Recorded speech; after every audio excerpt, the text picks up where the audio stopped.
여러분 오늘 어떤 신발을 신고 오셨습니까? 아침에 나올 때 이걸 신을까 저걸 신을까 얼마나 고민이 많으셨습니까? 저는 주로 강의실에 서서 강의를 하는 일이 많아서 구두를 신을 일이 별로 없습니다. 편한 신발을 주로 많이 신는데 그래서 저는 구두가 두 켤레밖에 없어서 고민할 것도 없었습니다. 그냥 까만 구두 하나 꺼내서 신고 왔습니다. 오늘 본문이나 설교 제목을 보셔서 아시겠지만 오늘은 신발이 주제입니다. 제가 신발을 주제로 삼고 가만히 생각해 보니까 궁금한 게 생겼습니다. 사람들은 언제부터 왜 신발을 신기 시작했을까? 요즘 인터넷에 보면 없는 게 없죠. 그래서 신발의 역사라고 쳐봤더니 너무 잘 나왔습니다. 제가 나름대로 찾아본 인터넷 정보에 따르면 이렇습니다. 인류가 신발을 언제부터 신었는지는 정확하게 알 수는 없습니다. 그런데 인류가 바늘을 발명해서 처음 옷을 짓기 시작한 것이 약 25,000년 전부터라고 합니다. 그러니까 아마 그때쯤 신발이 등장하지 않았을까 이렇게 추측하고 있었습니다. 고고학적으로 봐도 약 2만 년 전에 만든 가죽 신발이 빙하에서 발견되기도 했다고 합니다. 어쨌거나 옷과 마찬가지로 신발도 바닥의 추위나 열기로부터 발을 보호하기 위해서 아주 추운 곳과 뜨거운 사막 지역에서 먼저 발전했을 것으로 추측합니다. 이러나 저러나 신발은 우리의 약한 맨발을 보호하기 위함이 우선적인 목적이었겠죠.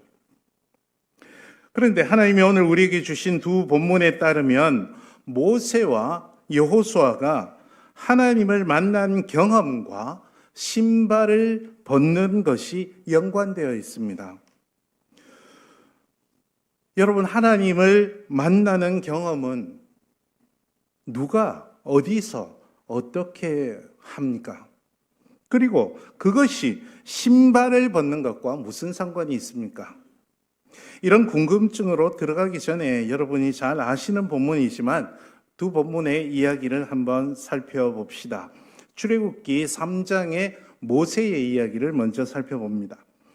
여러분 잘 아시는 대로 이집트 파라오의 딸에게 양자로 입양된 모세는 극적으로 친부모 스라에서 자라죠.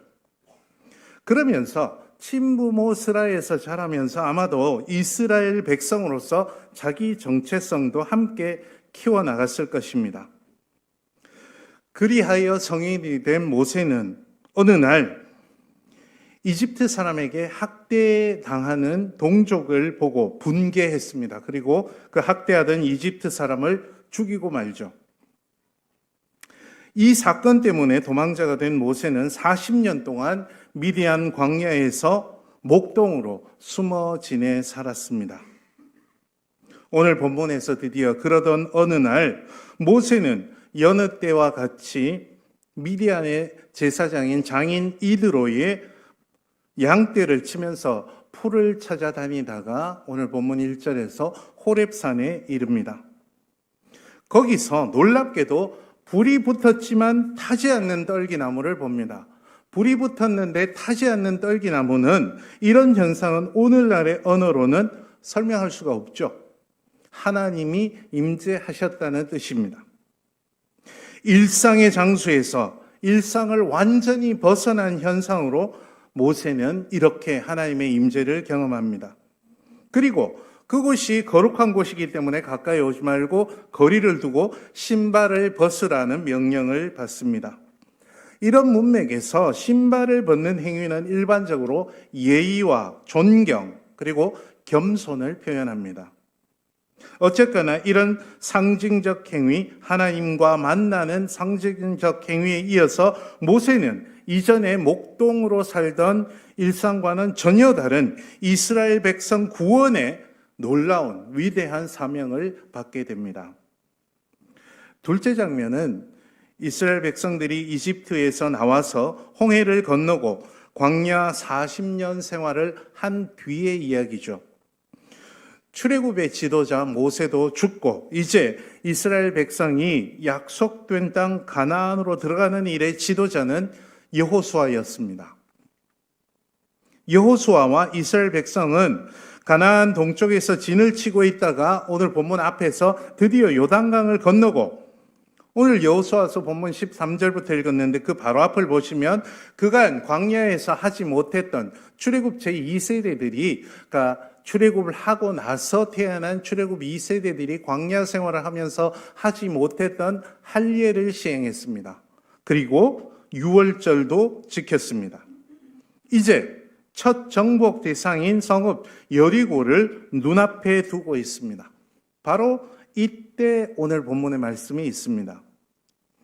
마치 모세가 이스라엘 백성을 이집트에서 이끌어내는 일을 앞두고 있었던 것처럼 여호수아도 이스라엘 백성을 가나안 땅으로 이끌고 가는 일을 앞두고 있었습니다.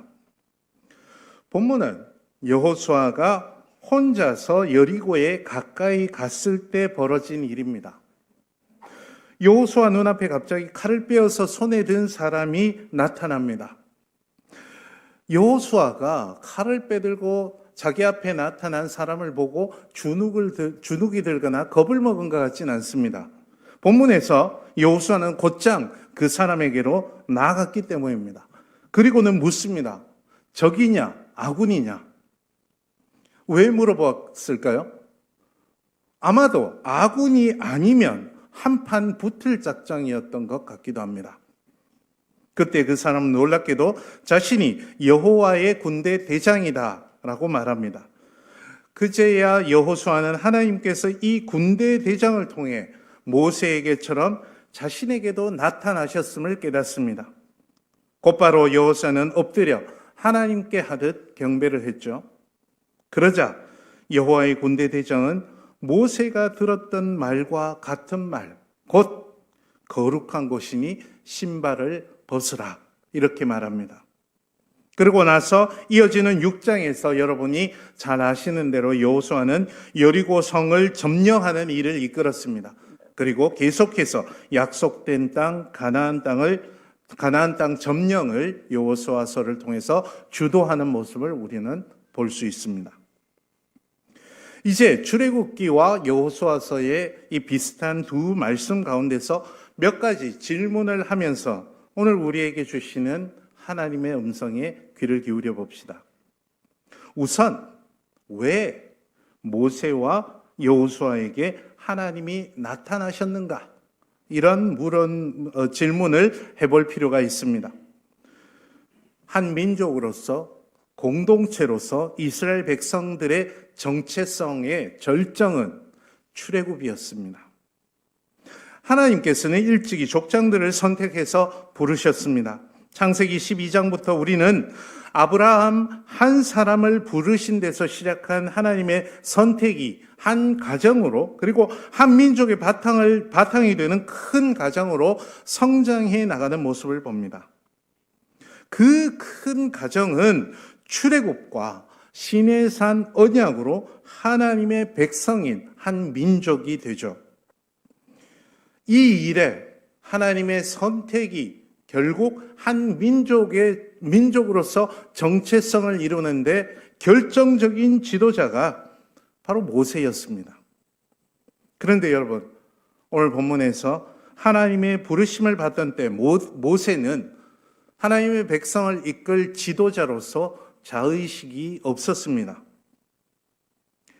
젊은 혈기에서 살인을 저질렀습니다. 이 일로 이집트 사람을 죽였기 때문에 이집트 사람들의 적이 된 것은 당연한 일입니다. 그런데 멋대로 지도자 행세를 한다고 오해를 받아서 누가 너한테 그러라고 했냐? 왜 쓸데없이 이집트 사람을 죽여서 우리까지 힘들게 만드느냐라는 오해를 받아서 이스라엘 백성들에게도 배척을 받았습니다. 그래서 도망자 신세가 되어서 40년을 미디안 광야에서 보낸 상태였습니다. 아마도 이제 모세에게는 혈기는커녕 자신감도 없이 그저 하루하루를 흘려보내고 있었을 수도 있습니다. 이런 모세가 하나님의 백성 이스라엘을 이끌고 출애굽의 지도자가 되기 위해서는 하나님의 결정적이고 강권적인 만나 주심이 필요했습니다. 여호수아를 생각해 봅시다. 모세는 이스라엘에게 정말 절대적인 인물이었습니다. 출애굽을 주도했고 광야 40년 동안 지도력을 발휘해서 가나안 땅이 마주 보이는 건너까지 이끌고 왔습니다. 그런데 그런 모세가 죽었습니다. 그리고 그 모든 책임감은 여호수아가 떠안게 되었습니다. 더욱이 이제 요단강을 건너서 본격적으로 정복 전쟁을 시작해야 합니다. 이런 여호수아의 부담감을 여러분은 상상하실 수 있겠습니까? 바로 이런 여호수아도 가나안 정복의 지도자가 되기 위해서는 하나님의 결정적이고 강권적인 만나 주심이 필요했습니다. 그래서 어쩌면 두 지도자의 사역 첫 부분에 비슷한 이야기로 하나님의 만나 주심이 강조되지 않았을까 하는 생각을 해볼 수 있습니다. 오늘 우리는 어떻습니까? 우리 각자의 삶을 한번 생각해 봅시다. 우리는 모두 그리스도인으로서 이 세상에서 하나님의 백성으로서 살아가고자 합니다. 우리 주님의 복음을 이 세상에 널리 알리고자 합니다. 여러분 복음의 빛과 소금으로 사는 그리스도인은 이 세상에서 모세나 여호수아가 했던 일을 감당하는 것과 다를 바가 없습니다. 이 세상에서 그리스도인으로서 정체성을 가지고 살아가야 하고 복음의 향기를 펼쳐야 하는 우리들도 마찬가지로 이 세상의 삶을 살아가는 힘이 필요합니다. 여러분은 어떤 힘으로 그 삶을 살아가려 하십니까? 모세가 이스라엘 백성들을 이끌어야 했던 부담감, 그리고 여호수아가 그들을 계속해서 이끌어야 했던 부담감, 그것은 오늘 호락호락하지 않은 일상생활 가운데서 그리스도인으로서 정체성을 지키며 살아야 하는 우리들에게도 마찬가지입니다. 오늘 우리에게도 모세와 여호수아처럼 하나님의 결정적이고 강권적인 만나주심이 절실히 필요합니다. 그 필요성을 우리가 절실히 깨닫고 있어야 합니다. 그래서 우리 모두 하나님이 오늘 다시금 우리와 강권적으로 만나주셔서 우리에게 힘을 주십시오라는 기도를 해야 할 것입니다. 둘째로 눈여겨보아야 할 것은 모세와 여호수아가 하나님을 만났던 그 거룩한 곳이 어디냐라는 사실입니다. 하나님을 만난 호렙산은 모세에게 어떤 곳이었습니까? 원래부터 그곳이 거룩했는지 아니면 모세가 하나님을 만났기 때문에 거룩했는지 본문에서는 명확하게 알 수 없습니다. 출애굽기 3장 1절에서는 이곳이 하나님의 산이었다 이렇게 말합니다. 하지만 본문을 읽어보면 모세는 분명히 이곳을 하나님의 산으로 알고 온 것 같지는 않습니다. 모세에게 이곳은 그저 양떼가 뜯을 풀을 찾아다니던 곳, 그런 곳들 가운데 어느 한 곳, 평범한 곳이었습니다. 그러니까 모세는 하나님을 만나기 위해서 특별히 어디를 찾아간 것이 아니었습니다. 목종으로서, 목자로서 양떼를 지키고 풀을 뜯게 하는 그 일상에 충실히 하고 있을 때 하나님께서 먼저 와서 만나주셨습니다. 그리고 바로 그 장소가 하나님의 강권적인 만나주심을 경험하는 거룩한 곳이 되었습니다. 여호수아를 봅시다. 여호수아도 마찬가지 아닙니까? 여호수아가 하나님의 군대 대장을 만난 곳은 더더욱 특별한 장소가 아닙니다. 본문을 보시면 거기는 여리고 가까운 어느 곳이라고만 밝혀져 있을 뿐 지명조차 남아있지 않습니다. 여호수아는 여기서 무엇을 하고 있었습니까? 여호수아는 지금 하나님을 만나러 여리고 가까이 간 것이 아니었습니다. 여호수아는 아마도 지도자로서 혼자서 이제 정복할 여리고를 둘러보려 했던 것 같습니다. 여호수아는 가나안 정복의 지도자로서 묵묵히 자신이 해야 할 일을 하고 있었습니다. 그럴 때 바로 그 자리에 하나님이 먼저 찾아오셨습니다. 그리고 바로 그 자리가 지도자로서 해야 할 일을 묵묵히 하고 있었던 그 자리가 하나님의 강권적인 만나주심을 경험하는 거룩한 곳이 되었습니다. 여러분, 이 말씀은 우리에게 매우 중요한 메시지를 전해줍니다. 모세와 여호수아가 출애굽과 가나안 정복의 지도자로 거듭나도록 하나님을 만난 거룩한 장소는 대단히 특별한 곳이 아니었습니다. 일상의 자리, 직무 수행의 평범한 자리였습니다. 우리는 종종 이중적인 신앙생활을 하는 우리 그리스도인들의 모습을 발견하곤 합니다. 교회를 떠나며 예배를 드리고 교회를 떠나면서 어쩌면 우리는 하나님과도 작별 인사를 하는 것은 아닌지 모르겠습니다. 예배를 드리고 교회 문을 나서면서 하나님, 일주일 동안 제가 살다 올 테니까 안녕히 계십시오. 이러고 있지는 않습니까? 수요 예배 왔다가 가면서 하나님, 저 살고 올 테니까 여기 가만히 계세요. 이러고 있지는 않습니까? 그래서 교회와 일상을 너무 매몰차게 구분해버리고 있지는 않습니까? 교회에서는 교인, 세상에서는 전혀 다른 얼굴, 그렇게 살고 있지는 않습니까?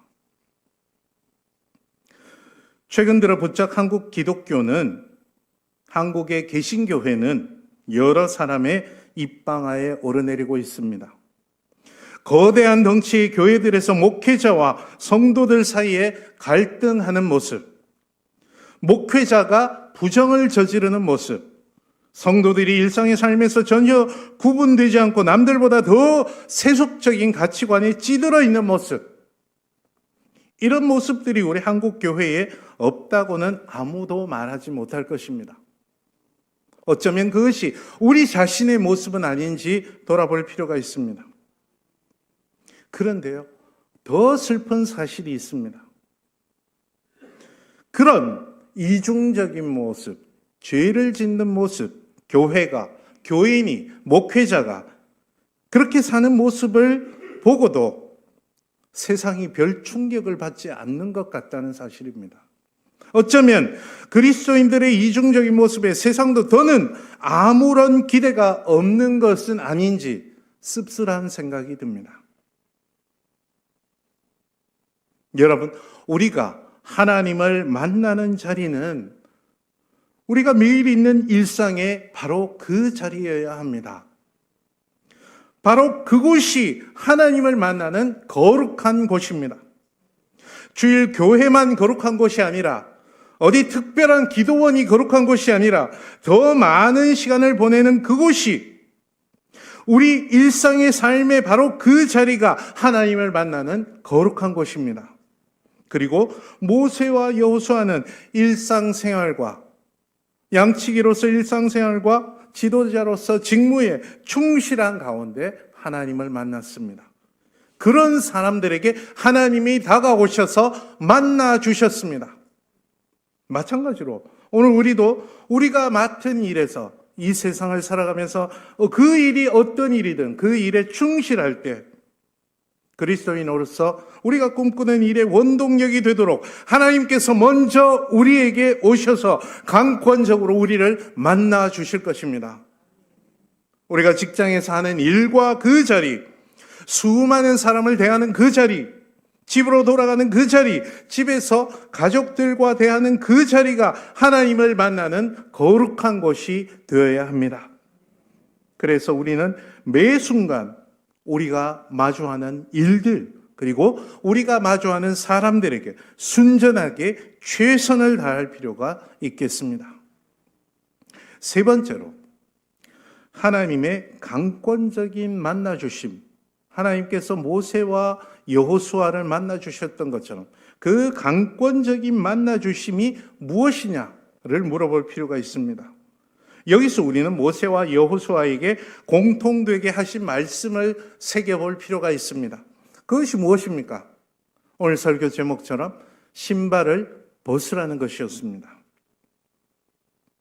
모세와 여호수아는 하나님을 만난 일상의 그 자리에서 앞서 말씀드린 대로 예의와 존경, 겸손의 뜻으로 신고 있던 신발을 벗었습니다. 우리는 좀 더 상징적인 의미도 생각해 볼 필요가 있겠습니다. 신발은 무엇이고 그 안에 있는 맨발은 무엇입니까? 신발은 온갖 더러운 것이 다 묻어 있는 그런 것을 뜻할 수 있고, 맨발은 신발로 겨우 감싸야 하는 연약한 것을 상징할 수 있습니다. 말하자면 모세와 여호수아는 거룩하신 하나님 앞에서 겸손히 자신의 연약함, 나약함을 그대로 내어놓았다, 이렇게 새길 수도 있습니다. 그러면 오늘 우리가 하나님 앞에서 벗어야 할 우리 존재의 신발은 과연 무엇이겠습니까? 달리 말하자면 하나님을 만나기 위해서 그분 앞에서 순전한 우리의 모습을 가리고 감추고 있는 이것이 무엇입니까? 또한 하나님 앞에서 우리를 가린 신발을 벗고 내보여 드려야 할 우리의 연약함과 나약함은 무엇입니까? 모세에게는 어떤 것이 있었겠습니까? 모세는 이집트의 왕자였습니다. 그런데 살인으로 그 모든 신분을 잃어버렸습니다. 그랬다면 이 살인이 왜 저질러졌습니까? 이스라엘 백성을 위해서 저질렀지 않습니까?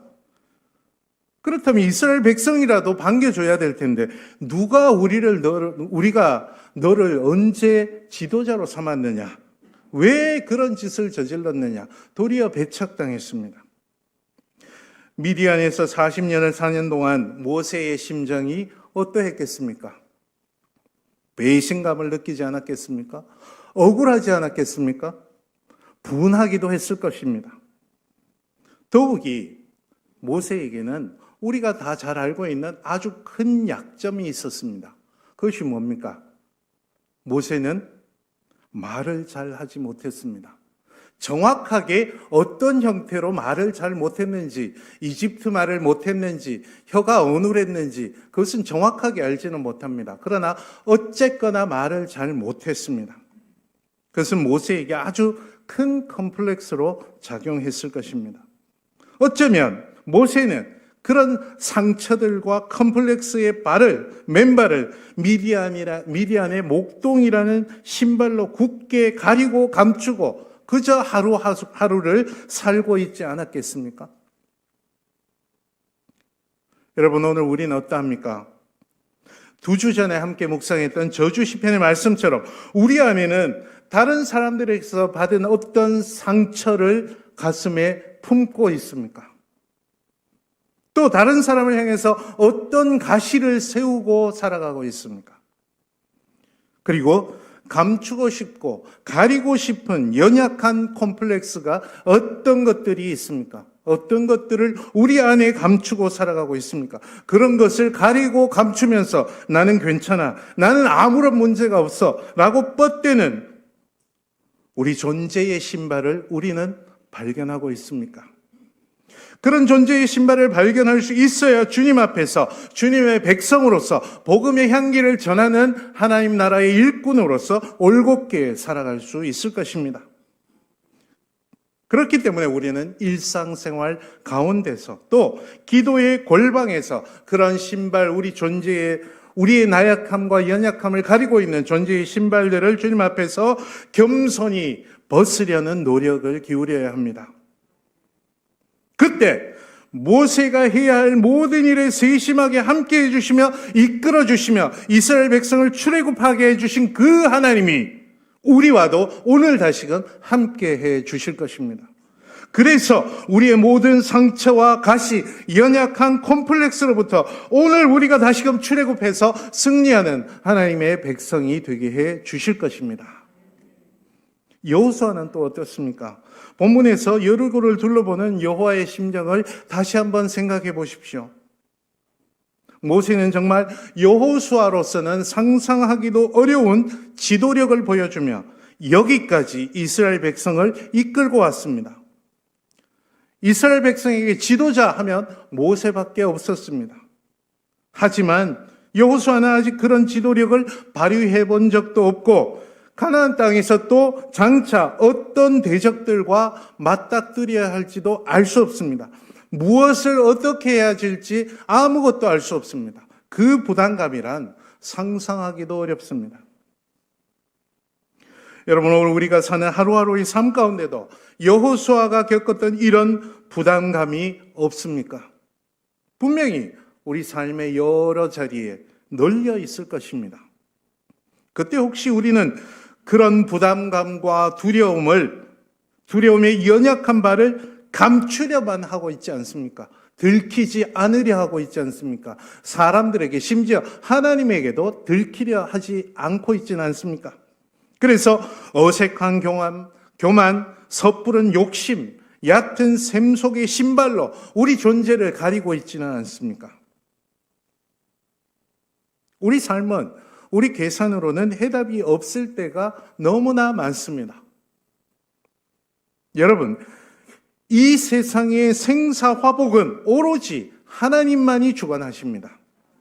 우리는 절대로 그것들을 좌지우지할 수 없습니다. 그리고 하나님께 그것들을 좌지우지해 주십시오, 내 뜻대로 이렇게 해 주십시오 할 권한도 권리도 없습니다. 그래서 우리는 하나님이 무슨 도깨비 방망이라도 되는 듯 이것 주십시오, 저것 주십시오, 이렇게 해 주십시오, 저렇게 해 주십시오, 이런 기도만 해서는 안 된다는 말입니다. 여호수아가 어떻게 했습니까? 전쟁을 앞둔 여호수아는 전쟁을 이기게 해달라는 기도를 하지 않았습니다. 전쟁을 하는 사람에게 제일 중요한 것은 승리 아니겠습니까? 그런데 여호수아는 승리하게 해 주십시오라고 기도하지 않았습니다. 오늘 본문 바로 앞에서 여호수아는 여리고로 진군하기에 앞서 이스라엘 백성들에게 할례를 베풀었습니다. 그리고 유월절을 지켰습니다. 하나님의 말씀으로 돌아갔던 겁니다. 하나님의 명령을 지키는 본질로 돌아갔던 겁니다. 당장 눈에 보이는 것을 두고 기도하기보다 한순간 한순간 본질에 충실하려는 모습을 우리에게 보여주었습니다. 오늘 우리의 신앙도, 우리의 신앙생활도 마찬가지가 아니겠습니까? 우리가 바라는 것, 우리가 원하는 것, 되었으면 좋겠다는 그런 사실을 두고 그것을 주십시오라고 기도하기보다, 그것을 바라기보다, 그것을 내 삶의 목표로 삼기보다는 하나님의 백성으로서 신앙의 본질에 충실해야 될 것입니다. 신앙의 본질이 무엇입니까? 하나님의 백성으로서 한순간 한순간 하나님 앞에서 부끄럽지 않게 살려고 노력하는 것 아니겠습니까? 눈에 보이는 것보다는 하나님 나라의 백성으로서 하나님 나라의 가치, 하나님의 정의, 하나님의 공의, 하나님의 공정, 하나님의 평화, 하나님의 사랑, 이런 것들을 바라고 이런 것들을 우리 삶 가운데서 이루려고 우리 삶의 목표로 삼는 것, 그것이 본질 아니겠습니까? 바로 그때 여호수아에게 군대 대장으로 만나주시고 여호수아는 상상치도 못했던 방법으로 여리고를 점령하게 해주신 바로 그 주님께서 그분의 뜻대로 우리 삶을 승리하는 길로 이끌어 주실 것입니다. 주님의 사랑하신 성도 여러분, 오늘 다시금 말씀에 비추어 우리 일상의 모습을 되돌아봅시다. 우리가 순간마다 부닥치는 모든 일상은 모세와 여호수아가 하나님을 만났던 바로 그 거룩한 곳입니다. 거룩한 하나님을 만나고 그분의 일꾼으로 나서서 그분의 백성으로 승리하는 삶을 살기 위해서 우리는 오늘도 우리를 가리고 감추고 있는 유한성의 신발, 교만의 신발, 욕심의 신발, 얕은 샘 속의 신발을 주님 앞에서 벗을 수 있어야 하겠습니다. 그리고 하나님 앞에서 겸손한 맨발, 섬김의 맨발, 순수함의 맨발로 하나님을 만나고 모든 사람을 대하고 모든 일상을 대할 수 있어야 하겠습니다. 그것이 곧 하나님 나라의 백성으로서, 하나님 나라의 복음의 일꾼으로서 하나님을 만나는 우리의 자세입니다. 오늘 다시금 말씀 앞에서 우리의 신발을 벗고 겸손히 무한한 하나님 나라의 백성으로 일상에 임할 수 있도록 그렇게 결단하고 다짐하는 시간이 되어야 하겠습니다. 기도합시다. 주님, 오늘 저희가 살아가는 일상이 모세와 여호수아가 경험했던 하나님을 만나는 거룩한 곳이 되게 하여 주옵소서. 그리하여 저희 모두가 오늘 만나는 모든 사람 앞에서, 오늘 우리가 할 모든 일 앞에서 교만과 욕심과 얕은 샘 속의 신발을 벗고 겸손과 섬김과 순수함의 맨발로 엎드려 그 자리에서 주님의 역사하심을 경험하게 하시옵소서. 예수님의 이름으로 기도하옵나이다. 아멘.